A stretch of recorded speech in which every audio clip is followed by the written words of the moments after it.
Tisch graduates, you made it. And you're fucked.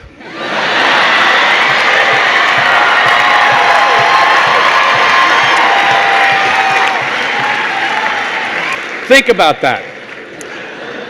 The graduates from the College of Nursing, they all have jobs.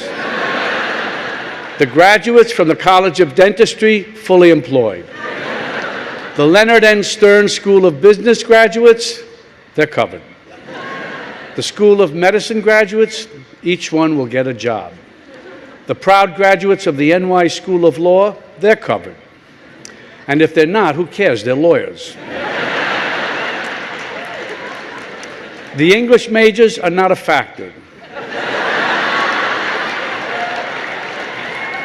They'll be home writing their novels. Teachers, they'll all be working. Shitty jobs, lousy pay, yeah, but still working. The graduates in accounting, they all have jobs. Where does that leave you? Envious of those accountants? I doubt it. They had a choice. Maybe they were passionate about accounting, but I think it's more likely that they used reason and logic and common sense to reach for a career that could give them the expectation of success and stability. Reason, logic, common sense at the Tisch School of Arts? Are you kidding me? But you didn't have that choice, did you?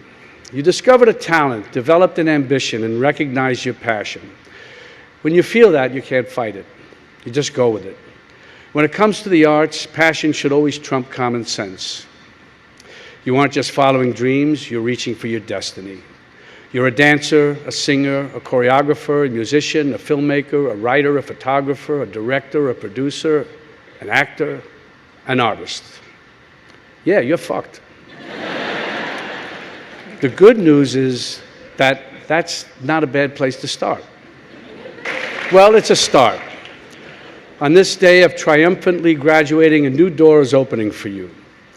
A door to a lifetime of rejection. It's inevitable. It's what graduates call the real world.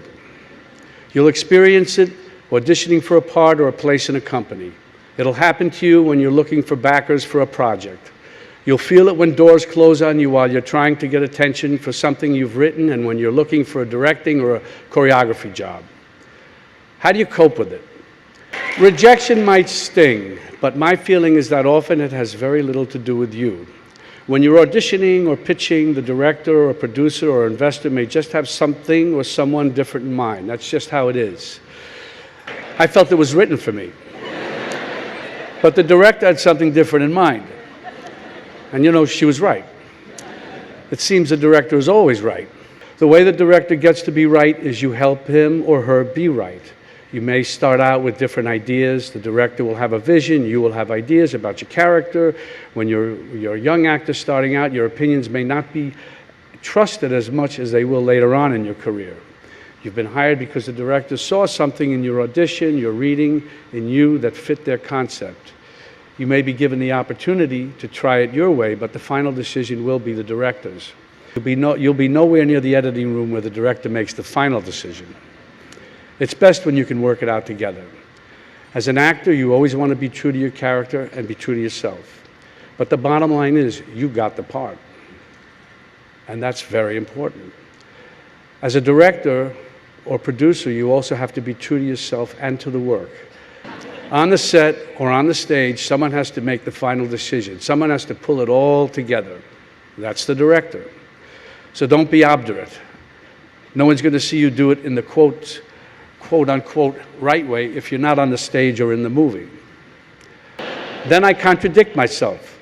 And as corny as it sounds, I tell them, don't be afraid to fail. I urge them to take chances, to keep an open mind, to welcome new experiences and new ideas. I tell them that if you don't go, you'll never know. You have to have to be bold and go out there and take your chances. You won't judge the characters you play, and you shouldn't be distracted by judgments on the works you are in. Whether you're working for Ed Wood or Federico Fellini or Martin Scorsese, your commitment and your process will be the same. By the way, there will be times when your best isn't good enough. There can be many reasons for this, but as long as you give your best, you'll be okay. Did you get straight A's in school? If so, good for you, congratulations. But in the real world, you'll never get straight A's again. There are ups and there are downs. And what I want to say to you today is that it's okay. Friendships, good working relationships, collaboration, you just never know what's going to happen when you get together with your creative friends. Marty Scorsese was here last year speaking to the 2014 graduates. And now here we are, on Friday at a kind of supersized version of one of Allison's student lounge hangout sessions.